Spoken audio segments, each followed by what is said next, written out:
The Turkish Prime Minister, Recep Tayyip Erdogan, says he favors the retrial of hundreds of military officers convicted of plotting to overthrow the government. It comes after his senior advisor suggested that the officers had been framed by the police and judiciary. Hundreds of people were jailed in 2012 and 2013 in two high-profile cases, called Sledgehammer and Ergenekon. Correspondents say the remarks represent a political turnaround. Probe: Our position on a retrial is a favourable one, Mr. Erdogan told reporters in Istanbul on Sunday. First, we must establish the legal grounding for fresh trials. It comes as political tensions run high over alleged corruption in the Turkish government. Mr. Erdogan has accused the police and judiciary of orchestrating a probe which led to the resignation of his ministers. The ruling AK party is rooted in political Islam and has moved to curb the power of the Turkish military, which sees itself as guardian of the modern secular state founded by Mustafa Kemal Atatürk. The removal of the military from politics is seen by some analysts as Mr. Erdogan's greatest democratic achievement. The Prime Minister now appears to have taken the side of the military he once opposed,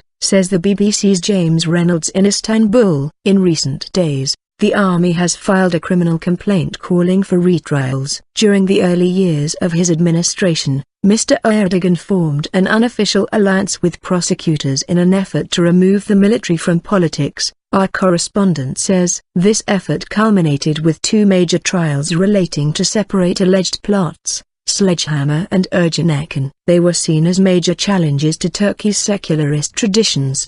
But in December, some of the same prosecutors involved in those investigations ordered the arrest of a number of the Prime Minister's own allies. Power struggle: 3 ministers resigned after their sons were arrested, along with dozens of others, over alleged wrongdoing in construction contracts and deals with Iran. Mr. Erdogan condemned the investigation as a dirty plot. The armed forces then suggested that this plotting also included the convictions of officers, and demanded a retrial. The former armed forces chief, General Ilke Bazbug, was among dozens of people given long jail terms. Lawyers, politicians and journalists were convicted, along with many military officers. Analysts say the latest dispute over corruption is part of a power struggle between Mr. Erdogan's government and an influential US-based Muslim cleric, Fethullah Gulen, who is said to have many followers within Turkey's police and judiciary. For decades, the armed forces were the ultimate arbiter in Turkish politics.